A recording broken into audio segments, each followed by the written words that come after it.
Naroon din si Maria Magdalena.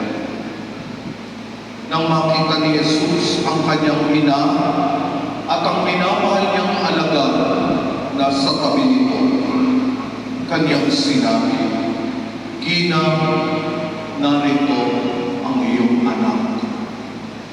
At sinabi sa alagad, "Narito ang iyong ina." Mula noon, siya pinatira ng alagad na ito sa kanyang bahay. Ang mabuting balita ng ating kaligtasan. Pinupuri ka namin, Panginoong Hesukristo.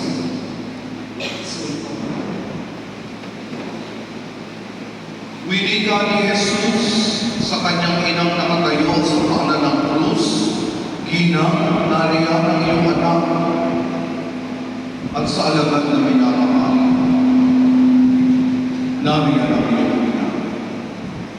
Ang ikatlong wika, mga kapatid, sa ngalan ni Reverendo Padre Lawrence Anthony C. Bautista, na unang naatasang magbahagi ng pagdininay, ay ako pong inyong lingkod, Father Dennis Estrella, ang mamumuno sa pagdininay sa ikatlong wika para sa kanya. Sino-sino ang mga naroon tumalamay kay Jesus sa kanyang matinding paghihirap? Nasaan sila sa sandaling kinakailangan sila? Aanin pa na mo, ikaw, kung patay na ang kabayo. Ang mga alagad niyang nakasama niya ng 3 taon, nasaksihan ng mga himala, nakapakinig sa kanyang mga aral. Wala sila. Maliban na lang sa isa na lang ang natira sa 12. Si San Juan Evangelista, ang minamahal na alagad. Tatlong kahinahinayang ang naging magandang samahan at pakikipagkaibigan. Ang isinuri ng isa, pagtatatwa na siya ay kakilala. Ang isa naman, itinuring din kaibigan. Ang siyang nagtaksil at nagkanulo sa kanya. Itinumbas sa 30 salaping bilang. Hinudas ang ating Panginoon. At tayo kaya, mga kapatid, tanungin nga natin ang ating mga sarili. Matapat at sinserong tanungin natin ang sarili. Kung ako kaya ay nabubuhay noon at naroon sa may Kalbaryo, magkakameron kaya ako ng lakas ng loob at tibay ng pananalig kay Jesus na lumapit sa paanan ng kanyang krus? O tulad ni Apostol Pedro at iba pang mga alagad, pagsisidlan din kaya ako ng matinding takot na baka ako rin ay ipakot sa krus na kasama niya? O kay liit, mga kapatid, kay hina ng ating pananampalataya, napatatangay tayo agad sa mga agos ng mundong ito at mahina tayong makapanindigan alang-alang kay Kristo at sa kanyang mga itinurong aral para sa ating buhay. Sino-sino nga ang naroon dumaramay sa sandali ng matinding kahirapan, sa sandaling higit na kinakailangan ng Panginoon ng pagdamay? Sino ang naroon?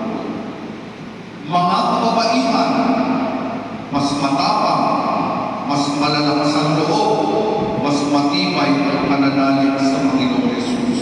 Si Magdalena, ang Tres Marias na sina Salome, Jacobe at Cleope, si Juan ang asawa ni Cusa, si Marta at Maria ang taga-Betania, si Susana, si Maria ang ina ni Juan Marcos, si Veronica ang magiting na nagpunas sa kanyang mukhang nadidiliman, at higit sa lahat, mga kapatid, ang mismong ina ng Panginoon Jesus, si Inang Maria, ang Madre Dolorosa. Titigan sa pagdaan ng posisyon, lalo na yung ating mga kalalakihan ngayon. Titigan ang mga santang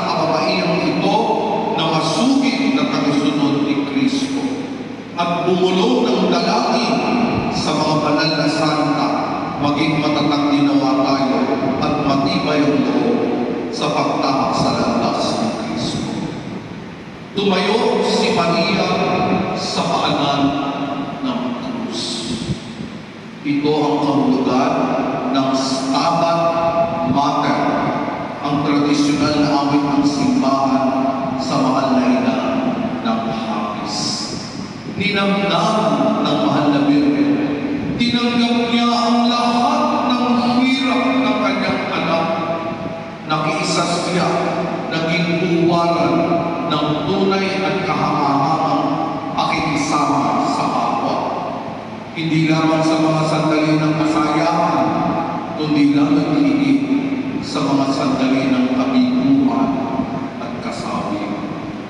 Tinanggap ng mahal na Birhen ng buong giting at katatagan. Nakatindig siya, Stabat Mater, nakatayo sa paanan ng krus. Hindi nabubuhay, hindi nahihimatay habang natatanaw niya ang mga pakong tumatos, ang mga latay at sugat, ang koronang tinig, ang dugong lumagan. Mga kapatid, kayo nga ang maging ina na sumapit sa ganitong kapalaran. Isa-isang anak, walang ibang anak ang mahal na Birhen. Isa-isa, buktong, bunso. Ano ang kasalanan at isinakdal, pinagusahan ng ganyang akilakilako? Nagpadilat ng mata ng pula, nagpagaling sa mga may sakit, pinakain ng mga libo-libong tao, nangalan ng pag-ibig at pagmamahal. At dahil doon, kasintak-sintak na pangalan. Napakahirap pa. Ako hindi ko lubos madaluma ang pinagdaanan ng mahal na Birhen na kaitim, nagluluksa, nagdadalamhati. Tayo ba ay nagtataglay din ng gayong katatagan at tibay ng loob? Baka naman tayo kay daling bumigay at sumuko sa mga pagsubok ng buhay.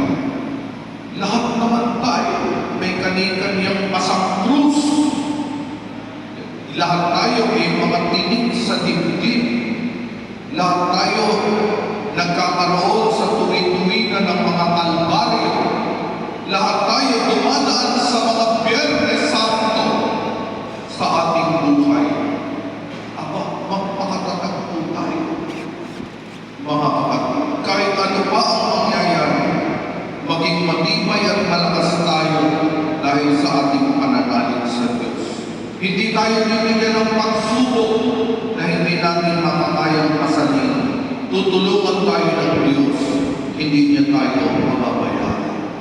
Humingi, bibigyan, maghanap at makasusumpok, kumatok at pagbubuksan po tayo ng pinto. Huwag panghihinawa, huwag magsagawa, huwag tayong matatakot sa pagtawag sa Panginoon sa pananalangin, lalo-lalo na sa mga sandali ng pagsubok. Mga kapatid, balang araw, sa hinaharap, mauunawaan din natin ang kahulugan ng lahat. Ibinigay ni Jesus sa kanyang ina sa atin upang maging inspirasyon, huwaran, halimbawang tutularan, inang magkakalina. Titigan natin ang mahal na Birhen. Humugot tayo ng bumutanging lakas na taglay niya. Walang mga pag-aari ang Panginoon na maipamamana sa atin sa kanyang pagpanaw. Wala siyang mga kayamanan at ang natitirang dugo ang damit niya, pinaghati-hatian pa at pinagsugalan ng mga kawal. Isinilang si Jesus sa isang kuwebang silungan ng mga payo dahil walang patuloy sa kanila sa Bethlehem. Noong siya'y namatay na, isang kuwebang libingan din na hiniram ang ipinagkaloob ni Jose ng Arimatea. Wala siyang kayamanan, may mamamana sa atin. Isang tanging hiyas na hindi masusukat ang halaga